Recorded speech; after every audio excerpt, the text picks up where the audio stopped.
लोकशाहीचा बुलंद आवाज, रिपब्लिकन वार्ता, महाराष्ट्र। गोंडगोवारी प्रकरणी सर्वोच्च न्यायालयाच्या निर्णयाने राज्य शासनाची पोलखोल। न्याय हक्कासाठी 2 लाख लोक उतरले नागपूरच्या रस्त्यावर। नागपूर येथे संविधान चौकात 3 युवक 11 दिवसापासून आमरण उपोषणावर। आदिवासी गोवारीचा समावेश अनुसूचित जमातीच्या यादीत करण्यासाठी काकासाहेब कालेलकर आयोगाने गोवारी जमातीची शिफारस 1955 मध्ये केंद्र सरकारला केली व त्यानंतर 1956 ला संसदेने गोवारीचा समावेश गोंड या मुख्य जमाती अंतर्गत गोंड गोवारी म्हणून केला। त्यानंतर 1956 ते 1985 पर्यंत गोवारी जमातीला गोंड गोवारी म्हणून जात प्रमाणपत्र व सवलती मिळत होत्या, परंतु 24 एप्रिल 1985 ला महाराष्ट्र शासनाच्या आदिवासी विकास विभागाने एक GR काढला व गडचिरोली जिल्ह्यातील केवळ कुरखेडा तालुक्यात राहणारे व गोंड जमातीसारखी संस्कृती असलेले लोकच खरे गोंड गोवारी असून ते अनुसूचित जमातीच्या सर्व लाभास पात्र आहेत असा निर्णय घेतला।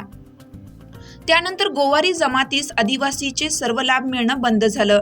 त्यामुळे हा GR रद्द करण्यासाठी 23 नोव्हेंबर 1994 ला निघालेल्या भव्य मोर्चात झालेल्या लाठी हल्ल्यात 114 आदिवासी गोवारी बांधव शहीद झाले। त्यानंतर 14 ऑगस्ट 2018 ला उच्च न्यायालयाच्या नागपूर खंडपीठाने दिलेल्या आदेशात गोवारी हेच गोंड गोवारी आहेत असा ऐतिहासिक निर्णय दिला। या निर्णयाविरुद्ध महाविकास आघाडीच्या नेतृत्वाखालील सरकारने सर्वोच्च न्यायालयात अपील केला।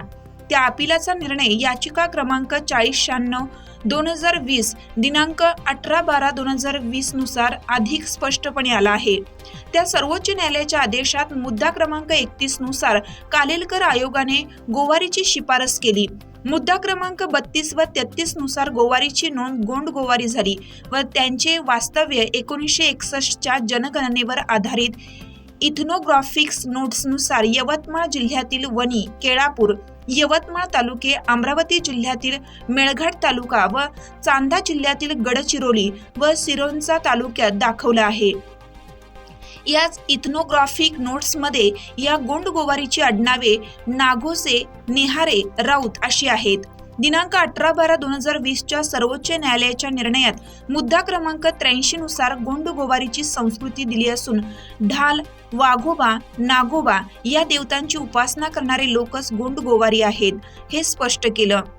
या निकालात कुठेही कुरखेडा तालुक्यातील गोंड गोवारीचा उल्लेख नसून महाराष्ट्र शासनाच्या आदिवासी विकास विभागाने 1985 मध्ये एक बोगस जमात निर्माण केल्याचे माननीय सर्वोच्च न्यायालयाच्या निर्णयाने सिद्ध केलं असून राज्य शासनाच्या आदिवासी विभागाची 18/12/2020 निर्णयाने पूर्णपणे पोलखोल झाली आहे। त्यामुळे आता राज्य शासनाने कोणताही विलंब न करता नागपूर येथील संविधान चौकात आपल्या संविधानिक मागण्यांसाठी आमरण उपोषण करत असलेल्या सचिन चचाने यवतमाळ, किशोर चौधरी वर्धा, चंदन कोहरे बुलढाणा यांच्या आंदोलनाला पाठिंबा देण्याकरिता दिनांक 5 फेब्रुवारीला 2 लाख गोंड गोवारी बांधवांनी नागपूर येथील संविधान चौक, रिझर्व्ह बँक चौकात रास्ता रोको केला। सायंकाळी हजारो गोंड गोवारींची भीड उग्र झाली। त्यांनी नागपूरचे हृदय असलेले सीताबर्डी चौक, झाशी राणी चौक, टी पॉइंट चौक ते रिझर्व्ह बँक चौक असा 3 किलोमीटरच्या परिसराचा ताबा घेऊन वाहतूक ठप्प केली होती। पोलिसांच्या गाड्या सुद्धा या परिसरात फिरू दिल्या नाहीत। याची दखल घेऊन ताबडतोब ज्यांच्या 1950 पूर्वीच्या नोंदी गोवारी, गवारी आहेत व जे ढाल, वाघोबा, नागोबा यांची उपासना करतात अशा गोवारींना गोंड गोवारीचे जात प्रमाणपत्र व जात वैधता प्रमाणपत्र देण्याचा आदेश जिल्हाधिकारी, उपविभागीय अधिकारी व जात पडताळणी समित्यांना द्यावे अशी मागणी आदिवासी गोंड गोवारी आरक्षण संरक्षण समिती महाराष्ट्राचे अध्यक्ष माधव कोहळे व आदिवासी गोंड गोवारी जमात संविधानिक हक्क कृती समितीचे महाराष्ट्राचे संयोजक अरुणा चचाने, सविता नेवारे, माहेश्वरी नेवारे, कैलास राऊत, रामदास नेवारे, गजानन कोहळे, रुपेश चामलाटे, भगवान भोंडे, हेमराज नेवारे, पूर्णा नेवारे, अनिल राऊत यांनी केली आहे। रिपब्लिकन वार्ता महाराष्ट्र न्यूजसाठी केळापूर प्रतिनिधी हनुमान लसंते, यवतमाळ।